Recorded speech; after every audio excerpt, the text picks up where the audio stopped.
Okay, so imagine this. A really common pill, one used for type 2 diabetes by, well, millions of people every day. Hmm. And what if that pill, kind of unexpectedly, holds a key to extending not just life, but our healthy lifespan? Sounds a bit like science fiction, doesn't it? It really does. But today we're going to dive into exactly that. We're looking at SGLT2 inhibitors. Right. Specifically, drugs like canagliflozin and empagliflozin. Exactly. And the evidence that suggests they might be doing a lot more than just, managing blood sugar. And for you listeners, we know you want the core information, the real substance, without wading through dense papers. Yeah, you want it clear and efficient. So we've done that digging for you. We're pulling out the key stuff from the studies on this, well, potential longevity link. Think of this as your shortcut, your express lane to understanding why these particular diabetes drugs are causing such a stir in aging research. Okay, so maybe we should start with the basics. What do these SGLT2 inhibitors actually do? Primarily, I mean. Good point. So their main job is in the kidneys. Right. They basically stop the kidneys from pulling as much glucose, sugar, back into the bloodstream.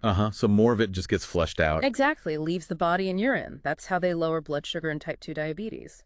Simple enough.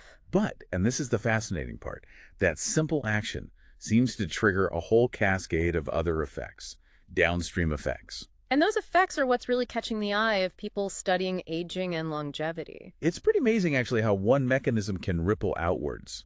Like, take AMPK activation. Okay, AMPK. Explain that a bit. Well, by getting rid of extra glucose, the body senses a sort of a subtle energy shift. And this activates AMPK. And why does activating AMPK matter? Because AMPK is like a master switch for cellular energy. When it's turned on, it promotes really crucial housekeeping stuff. Like autophagy, the cell cleanup crew. Exactly, cleaning up damaged parts. And it also supports healthy mitochondria, the cell's power plants. It helps keep the whole metabolic system, balanced. Okay, so activating this AMPK switch, that affects other pathways too, right? I think I read something about mTOR. Precisely. AMPK activation tends to put the brakes on mTOR. mTOR, mechanistic target of rapamycin. Sounds important. It is. It's a major regulator of cell growth, metabolism, and aging. And what's really interesting is that in lots of different organisms, yeast, worms, flies, dialing down mTOR activity is strongly linked to longer lifespans. Wow.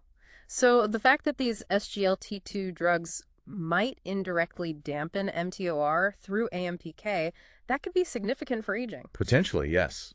It's a very compelling link researchers are exploring. And it doesn't stop there, does it? What about inflammation? That seems to come up constantly in discussions about aging. It's absolutely critical. And yes, studies have shown that both canagliflozin and empagliflozin can actually reduce levels of certain inflammatory markers. Like which ones? Things like IL-6 and TNF-alpha, key players in inflammation. And lowering those is good because... Yeah, because that chronic, simmering, low-level inflammation, sometimes called inflammaging, is thought to be a major driver behind many age-related diseases. Okay, so AMPK, mTOR, inflammation. What else? I remember reading about senescent cells too, the zombie cells. Ah, yes, senescence, another big piece of the aging puzzle. So how do these drugs fit in there? Well, senescent cells are cells that have basically stopped dividing but refuse to die. They just hang around. And cause trouble, right? Exactly. They secrete inflammatory stuff that damages nearby tissues. And some research, particularly with canagliflozin, suggests it might help reduce the accumulation of these cells. So fewer zombie cells building up? Potentially. Yeah. And maybe even enhance their clearance, especially in places like blood vessels and fat tissue. It's like helping to tidy up the cellular neighborhood. Okay, so lots of interesting mechanisms at the cellular level. AMPK, mTOR, inflammation, senescence. But what about actual results in, living organisms, animal studies? Right, the animal studies are where things get really provocative. Yeah. Though there's a really important detail we need to highlight. Okay. Let's take empagliflozin first. In aged male mice, it led to about a 6% increase in lifespan. 6%. And was it just living longer? No, they also saw better cognitive function, better motor skills, less liver inflammation, and even positive changes in their gut bacteria. And canagliflozin. That showed an even bigger effect in a different study, again in male mice, middle-aged male mice this time. How much bigger? Around a 14% increase in median lifespan. Plus, these mice were more active physically and had less age-related tissue breakdown. 14% is quite significant. But you emphasized male mice both times. Yes, and this is crucial.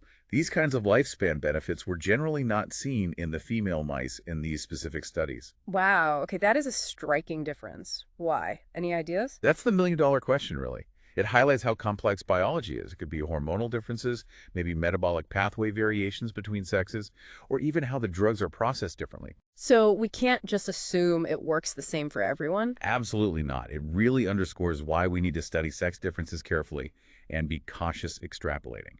It's a major area for future research. It almost sounds like these drugs are sort of mimicking the effects of calorie restriction. You hear about that extending lifespan in animals. That's a very common comparison, and it makes sense. How so? Well, think about it. Forcing glucose out, activating AMPK, these metabolic shifts share some real similarities with what happens when an organism restricts calories. Ah, okay. So yeah, they're often described as having caloric restriction mimicking properties. It's like getting some of those internal benefits without the extreme diet change. Okay, animal data.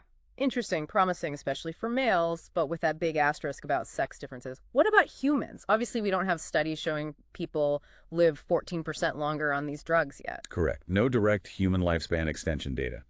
But what we do have is a growing mountain of evidence from very large clinical trials. Trials involving people with type 2 diabetes. Exactly. And these trials are giving us really strong clues about improvements in health span. Health span meaning the years lived in good health, not just total years. Precisely. Free from chronic disease burden.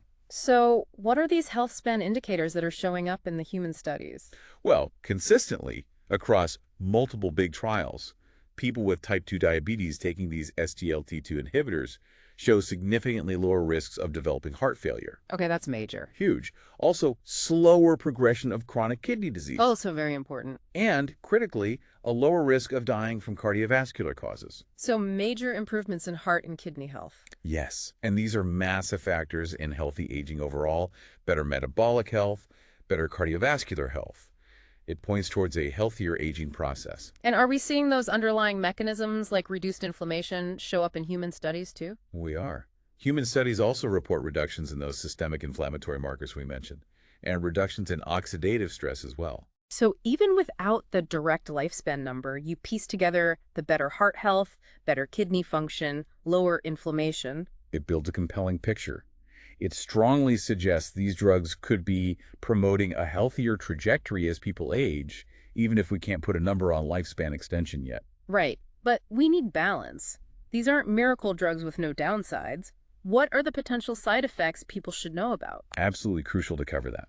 Because there's more sugar in the urine, the most common side effect is an increased risk of genital infections, like yeast infections and urinary tract infections. Okay, that makes sense. There's also a risk of dehydration or electrolyte imbalances, so staying hydrated is important. Anything else serious? There's a rare but serious condition called euglycemic diabetic ketoacidosis, or EDKA. Euglycemic, meaning normal blood sugar. Yes, ketone levels can get dangerously high even without high blood sugar, which is unusual. It's rare, but doctors need to be aware of it. And we have to circle back to the sex differences seen in animals? Right. We do. We need to remember that finding and keep an eye out for whether similar patterns emerge in human data as more research is done. Okay, so risks noted.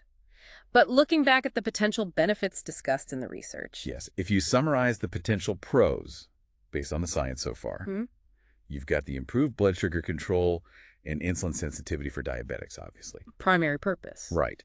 Then you have this mimicking of fasting-like states, promoting weight loss and fat burning, significantly lower risk for heart failure and kidney disease progression. Reduced inflammation, maybe even tackling cellular senescence. It's quite a list of potential positives beyond just glucose lowering.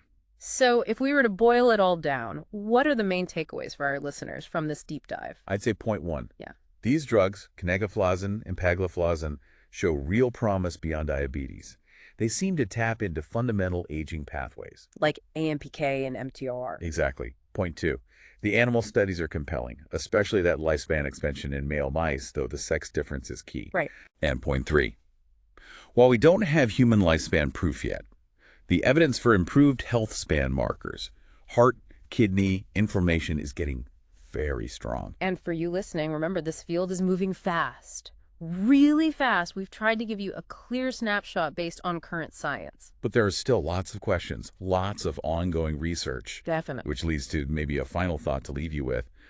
These findings are pretty intriguing, right? Yeah. So what does this mean for how we think about, well, using medicines as we age? Could drugs for one condition find new life in promoting healthier aging more broadly? And what research questions does this spark for you? Where should scientists look next? Something to ponder.